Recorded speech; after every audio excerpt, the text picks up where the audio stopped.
امام عشق و محبت اعلیٰ حضرت اپنی نعت گوئی کے بارے میں بلکہ اس فن کے بارے میں بڑی پیاری بات فرماتے ہیں. آپ فرماتے ہیں حقیقتاً نعت شریف لکھنا بڑا مشکل کام ہے جس کو لوگوں نے آسان سمجھ لیا ہے. اس میں تلوار کی دھار پر چلنا ہے. اگر بڑھتا ہے تو علویت میں پہنچ جاتا ہے اور کمی کرتا ہے تو تنقیص ہوتی ہے. البتہ حمد آسان ہے کہ اس میں کوئی جو ہے وہ مشکل نہیں، صاف راستہ ہے. یعنی یوں سمجھیے کہ حمد میں کوئی قید نہیں، جتنی چاہے آگے بڑھ جائے، اللہ کی جتنی شان چاہے بیان کر دے. لیکن نعت شریف میں دونوں جانب سخت حد بندی ہے. بہرحال میرے میٹھے اسلامی بھائیوں، اعلیٰ حضرت نے وہ کلام لکھے ہیں کہ جس کو سن کر آج بھی ایمان تازہ ہو جاتا ہے. اگر کچھ جائزہ لیا جائے امام عشق و محبت اعلیٰ حضرت کی شاعری کا، تو ایک عاشق رضا نے اعلیٰ حضرت کے مبارک دیوان ہدایت بخشش کا کچھ اس طرح مبارک جائزہ پیش کیا ہے.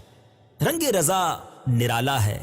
اس امام عشق و محبت فنا فر رسول کو اپنے آقا پر فدا ہوتے ہوئے مختلف رنگوں میں دیکھا جا سکتا ہے. کبھی تو امام عشق و محبت اپنے آقا کے جلووں پر قربان ہوتے نظر آتے ہیں، کبھی اپنے آقا علیہ الصلوۃ والسلام کے قدموں، کبھی چہرہ انور اور کبھی سر اقدس پر واری واری دکھائی دیتے ہیں.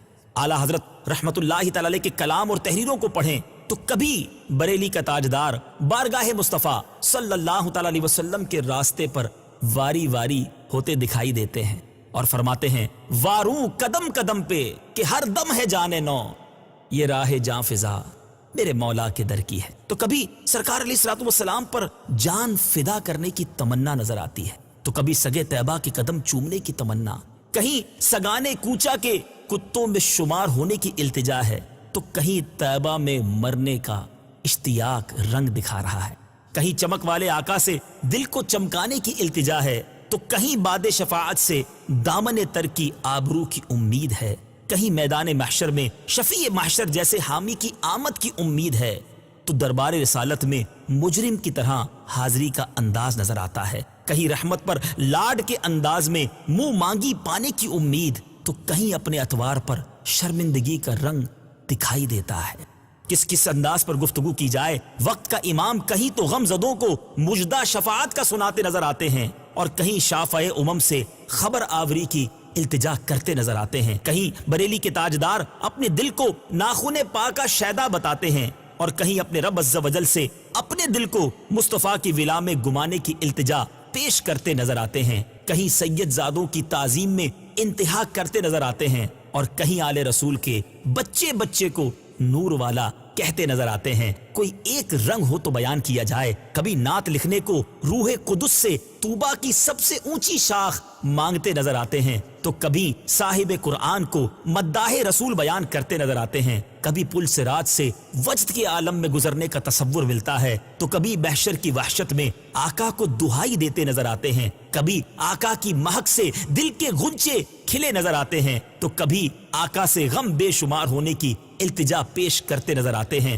کبھی غنی کے در پر بستر جمانے کا تذکرہ ہے، تو کبھی رخصت قافلہ کی آہو فغاں ہے. کہیں کمال حسن حضور کی باتیں ہیں، تو کہیں مدح اہل دول سے بیزاری کا اعلان ہے. کہیں زمین و زمان کیوں بنے یہ بتاتے نظر آتے ہیں، تو کہیں سورج کے الٹے پلٹانے والے کی بات بتاتے ہیں. کبھی اولا و اعلیٰ نبی کی شان بیان کرتے ہیں، کہیں کون دیتا ہے اس کی وضاحت فرماتے ہیں. فاضل بریلوی ہماری توجہ کبھی تو سچی بات کرنے والے کی طرف مبذول کرواتے ہیں، اور کبھی ماں جب اکلوتے کو چھوڑے اس وقت بلانے والے آقا کی یاد دلاتے ہیں. کبھی مسند رفعت رسول اللہ کا تذکرہ ہے، تو کہیں قدرت رسول اللہ کی بات ہے. کہیں یاد گلے باغ خلیل ہے، تو کہیں حیرانگی ہے کہ آقا کو کیا کیا کہا جائے. کبھی بتاتے ہیں کہ محشر میں کس کی رسائی ہے، اور کبھی زاہدوں سے کہا جا رہا ہے ہم عشق کے بندے ہیں کیوں بات بڑھائی ہے. جب یاد مدینہ تڑپاتی ہے تو پھر سفر مدینہ کے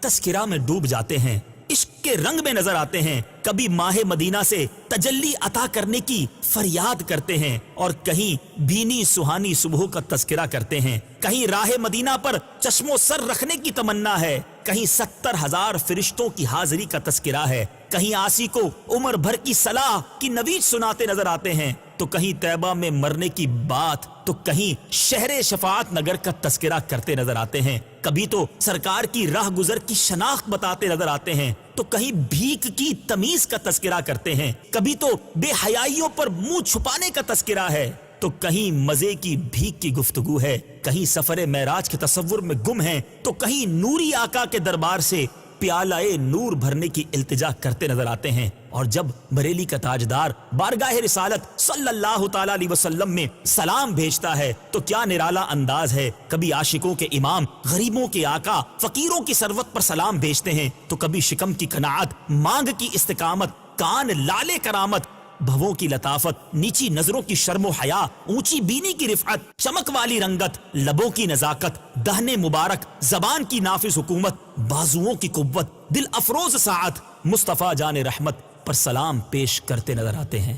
اے میرے میٹھے اسلامی بھائیوں، اسی امام عشق و محبت، جی ہاں اسی اعلیٰ حضرت جن کو علماء کن القاب سے یاد کرتے ہیں؟ اکابر اور عمائد علماء کی آنکھوں کی ٹھنڈک، آفتاب معرفت، حجت اللہ فی الارض، فخر السلف، جامع علوم و فنون، عالم جمیل و جلیل، شیخ الاسلام والمسلمین، مجدد اعظم، شاہ ملک سخن، ولی نعمت، امام اہل سنت، عظیم البرکت، عظیم المرتبت، پروانہ شمع رسالت، مجدد دین و ملت، حامی سنت، ماحی بدعت، عالم شریعت، پیر طریقت، رہبر شریعت، باعث خیر و برکت، مجدد ملت حاضرہ، مؤید ملت طاہرہ، مجدد و محدث بریلوی حضرت مولانا الحاج العارف الحافظ القاری الشاہ امام احمد رضا خان علیہ رحمت الرحمن کے مبارک نام سے دنیا جانتی ہے۔